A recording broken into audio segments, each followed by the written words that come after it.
হ্যাঁ, এসকে সাজ্জাদ ভাই আপনি কি আর কিছু বুঝতে বলবেন? পেরেছি। ধন্যবাদ আসিফ। ভাই আরেকটা প্রশ্ন কি করতে পারি? হ্যাঁ, বলেন। জি, আরেকটা প্রশ্ন আছে।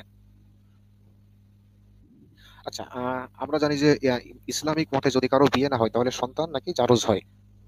তাহলে আমার প্রশ্ন হলো, যেসব আমাদের লাস্ট যে প্রফেট, লাস্ট যে নবী, তাহলে উনার বাবা-মার কিভাবে বিয়ে হয়েছে? তাহলে উনিও তো জারজ হলো। হ্যাঁ, উনিও জারজ হলো। ইসলাম অনুসারে সেও তো জারজ হয়ে যায়। ঠিকই বলেছেন। না, আমার এটা প্রশ্ন থাকে, যদি ইসলামিক মতে যদি বিয়ে না হয়, তাহলে তো উনিও জারজ হলো। আর দেলমোহর যে ব্যাপারটা, এটা তো যে জাহিলি যুগ ওই আমল থেকেই ছিল। ইসলাম পরে কপি করে আনা হয়েছে কোরআনে। হ্যাঁ, বিবি খাদিজাকেও মোহাম্মদ দেনমোহর দিয়ে বিয়ে করছিল। ২০ টা উট দিয়ে বিয়ে করছিল। হ্যাঁ, হ্যাঁ। এবং, এবং দেনমোহর জিনিসটা ইসলামে যে আচ্ছা, দেনমোহর জিনিসটা আচ্ছা, আপনি একটু সেই যদি জিনিসটার ই অর্থ দিলে, হচ্ছে হ্যাঁ, বলেন। আপনি যদি একটু পুরো মানে আপনার সংখ্যা.com থেকে একটু দেখাতে পারতেন, তাহলে আমার বুঝতে সুবিধা হতো এবং দর্শকদের বুঝতে সুবিধা হতো। আচ্ছা ঠিক আছে দেখানো যাবে অসুবিধা নেই। আ বের করছি তাহলে।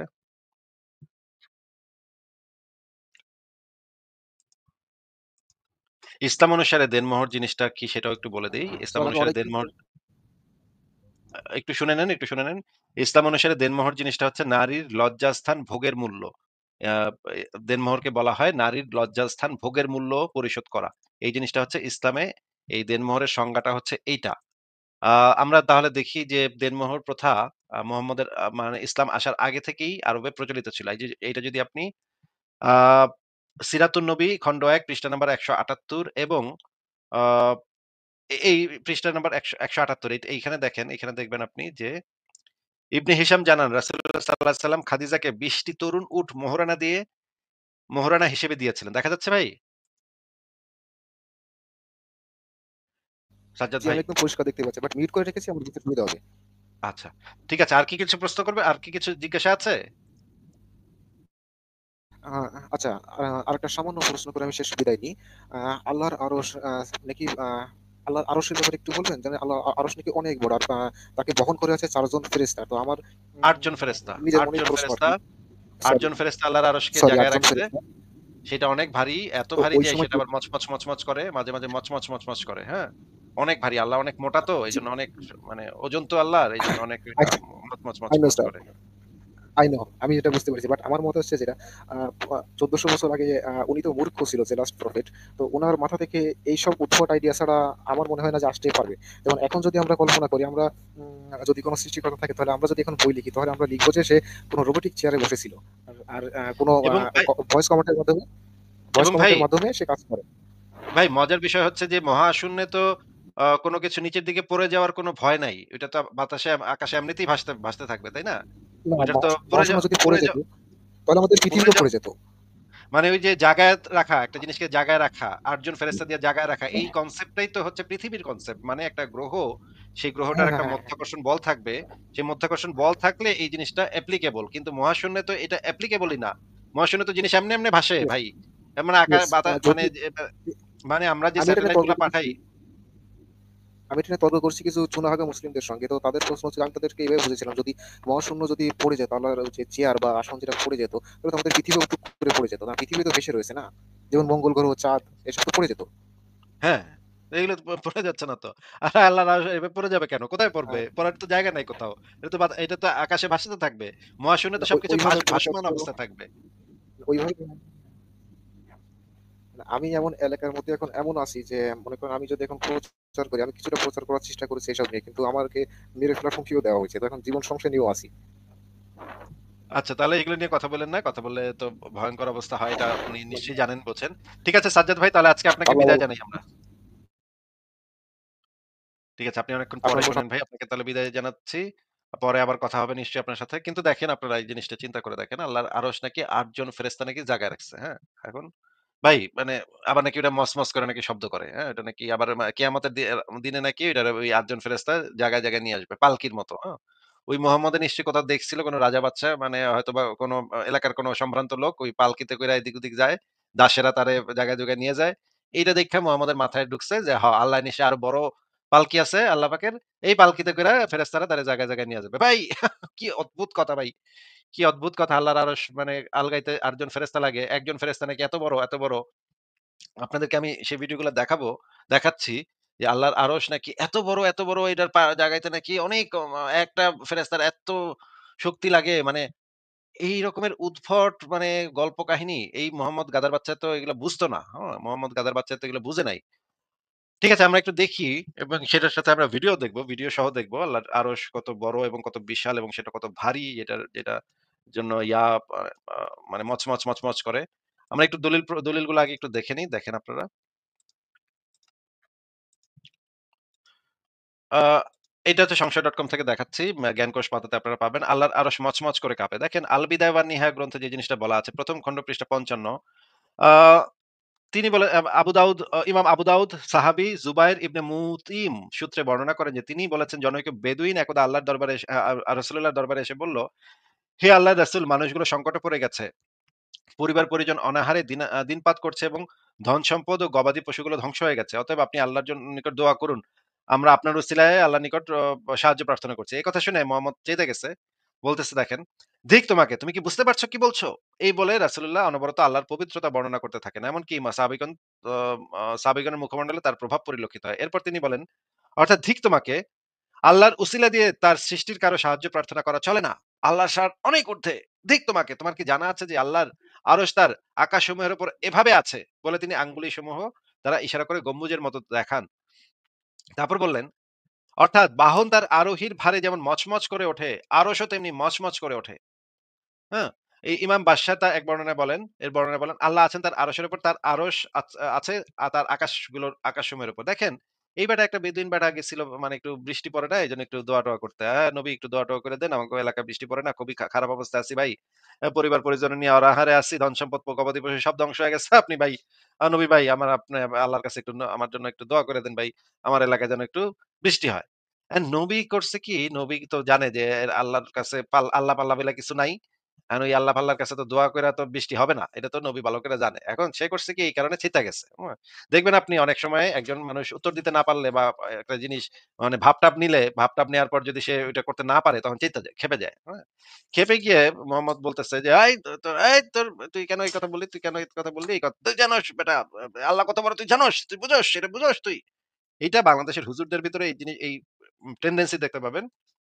মনে করেন বাংলাদেশের হুজুরদেরকে যদি আপনি এমন একটা প্রশ্ন করেন যে প্রশ্নের উত্তর হুজুরে জানে না। তখন দেখবেন হুজুরে চেইতা যায়। "ওই তুই জানোস বেটা, তুই কি জানোস বেটা? ওই তুই তো এটাই জানোস না, তাইলে তুই এটা কি?" হ্যাঁ? এইভাবে চেইতা একদম মানে শুরু করে দেয়। এইখানে দেখা যাচ্ছে মোহাম্মদ একইভাবে এই বেদুইনকে ঝাড়ি-ঝুড়ি মাইরা তাড়ায় দিছে। এখন সুনান আবু দাউদ শরীফের একটা হাদিস দেখি ৪৭২৭ নম্বর হাদিস। যে সকল রাসূলুল্লাহ বলেছেন, "যে সকল ফেরেশতা আল্লাহর আরশ বহন করে" মানে আল্লাহর আরশটা বহন করতে হয়। আল্লাহ এত ভারী, এত মোটা, নিশ্চয়ই অনেক ফ্যাট, সে ফ্যাটি বডি তার।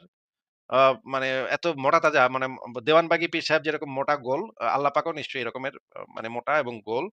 যে আল্লাহ পাকের একটা আরশ আছে, সেই আরশ বহন করতে এতগুলা ফেরেশতা লাগে। তাদের একজনের সাথে আলাপ করার জন্য আমাকে অনুমতি দেওয়া হয়েছিল। তার কানের লতি থেকে কাঁধ পর্যন্ত স্থানের দূরত্ব হলো ৭০০ বছরের দূরত্বের সমান। মানে এত বড় ফেরেশতা কানের লতি থেকে কাঁধ পর্যন্তই হইতেছে ৭০০ বছরের দূরত্ব। এখন এটা আপনি আ দেখেন, এরপরে আরেকটা হাদিস আছে। আরশ তা সত্ত্বেও তাকে নিয়ে গোঙানির মতো শব্দ করে যেমন করে আরোহীর কারণে জিন পোষ।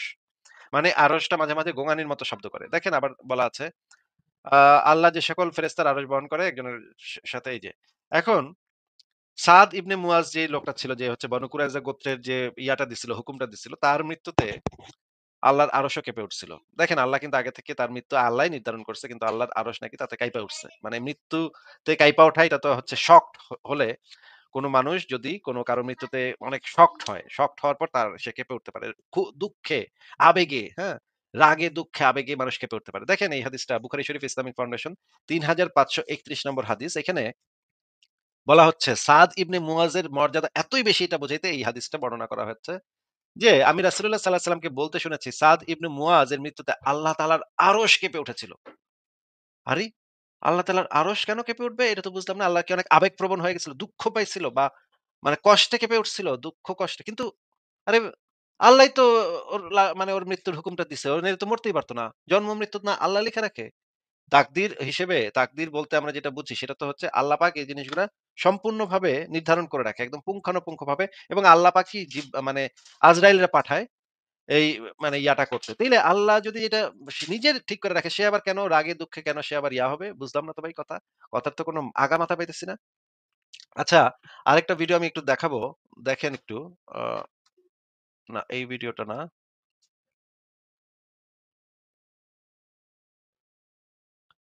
আচ্ছা, আমি একটা ভিডিও দেখাই তাহলে আপনাদেরকে। এই ভিডিওটা খুবই ইন্টারেস্টিং। এই ভিডিওটা দেখেন তাহলে। সপ্তম আসমানের উপরে আছে সিদরাতুল মুনতাহা। কি আছে? এটা একটা কুল গাছ, বড়ই গাছ। নাসা আবিষ্কার করতে পেরেছে, অতএব বিশ্ববাসী বিশ্বাস করবে না। নাসা যদি কালকে বলে হ্যাঁ পাওয়া গেছে সিদরাতুল মুনতাহা, তাহলে বিশ্ববাসী বিশ্বাস করবে। একটা শিরকি দর্শন চলছে, কুফরি দর্শন। ও যখন বলবে হ্যাঁ, তখন সবাই বলে হ্যাঁ, যখন তারা বলে না, সবাই বলে না। আল্লাহ পাকের ওহীর জ্ঞানের কোনো মূল্য নাই সবার কাছে, ইল্লা মাশাআল্লাহ। সিদরাতুল মুনতাহার উপরে আছে কুরসি। কি আছে? কুরসি। আল্লাহ পাকের কুরসি, যেটা আপনি আয়াতুল কুরসির মধ্যে পড়েন, ওয়াসিআ কুরসিয়ুহুস সামাওয়াতি ওয়াল আরদ, মানে আল্লাহ পাকের কুরসিটা আসমান জমিনকে ঘিরে রেখেছে। আর বলে রাখি যে প্রত্যেক ফরজ নামাজের পর যে আয়াতুল কুরসি পড়ে, জান্নাতে যাওয়ার জন্য তার একটাই বাধা, মৃত্যু। মৌত হয়ে গেলে জান্নাতে চলে যাবে। একটা হাদিস আসছে, রাত্রেবেলা ঘুমানোর সময় কেউ যদি আয়াতুল কুরসি পড়ে, সারা রাত আল্লাহর পক্ষ থেকে একজন ফেরেশতা তাকে পাহারা দিবে। আর এই ফেরেশতা তো দেখা যায় না, দেখা যায়? তো কয়দিন পর যদি বলে যে যা দেখা যায় না তা বিশ্বাস করা যাবে না, আসলে কিন্তু এপিস্টেমোলজি তাদের এটাই, যা দেখে না তা বিশ্বাস করে না। পশ্চিমারা কি ফেরেশতায় বিশ্বাস করে? কেন করে না, এটা তো একটা প্রশ্ন। উত্তরটা আমি বলছি আপনাদেরকে। কারণ তাদের জ্ঞান তত্ত্ব হচ্ছে যা চোখে দেখি না, যা পরীক্ষা নিরীক্ষা পর্যবেক্ষণ আসে না, তার কোনো অস্তিত্ব নাই। এটা ওদের ফিলোসফি অফ এডুকেশন, শিক্ষা দর্শন। এটাকে আমরা ফিলোসফি ভাষায় বলি এপিস্টেমোলজি বা জ্ঞান তত্ত্ব। জ্ঞান তত্ত্ব টিচার যারা আছে তারা বুঝবেন, তাদের জ্ঞান তত্ত্ব এমন। আর আমাদের জ্ঞান তত্ত্ব উল্টা, টোটালি ডিফারেন্ট। আমরা কি বলি? আমরা বলি ওয়াকুলিল হাক্কু মির রাব্বিকুম, সত্য আল্লাহর পক্ষ থেকে আসে। আমরা বলি যে অদৃশ্যে বিশ্বাস না করা পর্যন্ত কেউ মুমিনই হতে পারবে না। ইমানের কয় পিলার? ইমানের কয় পিলার? 6 পিলার। আমানতু বিল্লাহি, আল্লাহর প্রতি বিশ্বাস করলাম, ওয়া মালাইকাতিহি, তার ফেরেশতাগণের প্রতি, ওয়া কুতুবিহি, আল্লাহ পাকের আসমানী কিতাবসমূহের প্রতি, ওয়া রুসুলিহি, আল্লাহ পাকের রাসূলগণের প্রতি, ওয়াল ইয়াউমিল আখির, পরকালের প্রতি, ওয়াল কদরি খাইরিহি ওয়া শাররি, তাকদীর বা ভাগ্যের ভালো মন্দের প্রতি। এই 6টার একটাও কি চোখে দেখা যায়? আল্লাহকে দেখেছেন? ফেরেশতা দেখেছেন? আমাদের নবীকেও কি দেখেছেন? শুধু কোরআনটা আপনি চোখের সামনে দেখছেন, আর কিছু আপনি দেখছেন না। পরকাল দেখেছেন? তাকদীর, ভাগ্য দেখেছেন? কিছু দেখেন না। এই 6টা পিলারে বিশ্বাস না করতে পারলে কেউ মুমিন হতে পারবে না। পারবে? আলিফ লাম মিম যালিকাল কিতাবু লা রাইবা ফি হুদাল লিল মুত্তাকিন, তারা মুত্তাকি আল্লাযীনা ইউমিনুনা বিল গায়বি। এই যে 6টা গায়েবে যারা বিশ্বাস করে, এরা হলো মুমিন মুত্তাকি। তাহলে আমাদের জ্ঞানের ভিত্তিটা কি? আমরা অদৃশ্য বিশ্বাস করি। আর ওদের জ্ঞানের ভিত্তি হচ্ছে ওরা চাক্ষুষ যা দেখে তাতে বিশ্বাস করে। এই জায়গাতেই তো পার্থক্য জ্ঞানতাত্ত্বিক। এই কারণেই ওরা ফেরেশতা বিশ্বাস করে না, আল্লাহ বিশ্বাস করে না, নবী রাসূলগণে বিশ্বাস করে না। তারা বলছে আল্লাহর সন্তান আছে, নাউযুবিল্লাহ। হ্যাঁ, তারা আসমানি কিতাবে বিশ্বাস করছে না, তারা ধর্মের কনসেপ্টে বিশ্বাস করছে না। তারা পরকাল, পুনরুত্থান, হাসর, কিয়ামত, মিজান, পুলসিরাত কিছুই বিশ্বাস করে না। বিশ্বাসগত পার্থক্য এখানে। এখন মুমিন মুসলিম হিসাবে আমরা বিশ্বাস করি আল্লাহ পাকের ফেরেশতা আছে না নাই? আছে। এখন এই ফেরেশতারা 8 জন ফেরেশতা, বড় বড় 8 জন ফেরেশতা, তারা আল্লাহ পাকের আরশটাকে ধরে রেখেছে। কয়জন ফেরেশতা? 8 জন। এই 8 জন ফেরেশতা আল্লাহর আরশকে টেনে নিয়ে আসবে কিয়ামতের মাঠে। বলেন সুবহানাল্লাহ। আল্লাহ পাকের এমনও ফেরেশতা আছেন যারা একটা ফুৎকার দিবে, জাস্ট একটা ফু, এক ফুৎকারে পুরো মহাবিশ্ব ধ্বংস হয়ে যাবে। এত শক্তিশালী ফেরেশতা আছে আল্লাহ পাকের। আমরা যখন মায়ের গর্ভে ছিলাম, এরকম একজন ফেরেশতাই আল্লাহর পক্ষ থেকে রূহ নিয়ে এসে মায়ের গর্ভে ফুঁকে দিয়েছে এবং আল্লাহর হুকুমে 4টা বিষয় লিখে দিয়েছে। আমরা প্রত্যেকে যখন মায়ের গর্ভে ছিলাম, বয়স ছিল 4 মাস 10 দিন। আমরা তো সব ভুলে গেছি এখন এগুলো। মাত্র 4 মাস 10 দিন। এখন শরীরে শক্তি আছে তো, এই জন্য শৈশব, বাল্যকাল সব ভুলে গেছি। আবার একদিন শরীরে শক্তি থাকবে না, তখন আবার আল্লাহ করা শুরু করবে। আপনারা দেখলেন যে আল্লাহর আরশ এত ভারী যে 8 জন ফেরেশতা বহন করতে হয়। এবং মানে মহাশূন্যে ফেরেশতাদের আরশ বহন করতে হবে কেন, এই জিনিসটাই তো মানে বোধগম্য না। তাই মানে বহন করার মানে দরকারটা পড়বে, আপনারা যদি যারা একেবারে চুনাহাগা মুমিন যারা, তারা তো এই জিনিসটা বুঝবেন না। কিন্তু মানে একেবারে মনে করেন একদম মানে লোয়ার লেভেলের চুনাহাগা মুমিন, তারা তো এই যে জিনিসটা জানবেনও না, বুঝবেনও না। কিন্তু যারা একটু শিক্ষিত, মানে স্কুল কলেজ পর্যন্ত গেছেন, তারা তো বুঝবেন যে মহাশূন্যে আ কোনো আকর্ষণ বলটা যদি না, মধ্যাকর্ষণ বলটা যদি না থাকে, তাহলে যেকোনো কিছু ভাসতে থাকবে, তাই না? এখন এই আল্লাহর আরশটাকে জায়গায় রাখতে হবে কেন, এই জিনিসটা তো বোঝা যাচ্ছে না। এটা তো পুরা উদ্ভট একটা কথা হইল। ঠিক আছে, আচ্ছা, পরের জনকে যুক্ত করি। অনেকে